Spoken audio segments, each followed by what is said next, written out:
இந்த உடம்பிலே உயிர் இருக்கின்றவரை, என் சுவாச கோஷத்திலே இருந்து நாசி வழியாக சுவாசம் வருகின்றவரை, இந்த தாய் தமிழகத்துக்கு நான் பிறந்த பொன்னாட்டுக்கு என்னால் இயன்ற பணிகளை தொடர்ந்து செய்வேன். நேர்மையாக நாணயமாக செய்வேன். என் தோழர்கள் சட்டமன்றத்துக்கு செல்ல வேண்டும் என்று விரும்புவதற்கு காரணம் அவர்களுடைய தகுதி, நேர்மை, உழைப்பு, தியாகம் அனைத்தும் பயன்பட வேண்டும் என்று விரும்புகிறேன். ஆக தமிழக மக்களே, உங்களுக்கு உழைப்பதற்கு ஒரு கட்சி இருக்கிறது, ஓடோடி வந்து உதவுவதற்கு ஒரு கட்சி இருக்கிறது, ஆபத்துக்களை தடுப்பதற்காக ஓடி வந்து உதவுகின்ற ஒரு உத்தமர் கூட்டம் இருக்கிறது. அந்த கூட்டத்தின் பெயர் தான் மறுமலர்ச்சி திராவிட முன்னேற்ற கழகம்.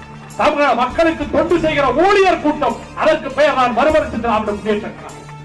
இது இன்னும் 1000 பிறை கடந்து வாழும் தியாக கடலிலே உருவான இயக்கம், உண்மை உழைப்பிலே வளர்க்கப்பட்ட இயக்கம், நேர்மை நாணயத்தால் பாதுகாக்கப்படுகிற இயக்கம்.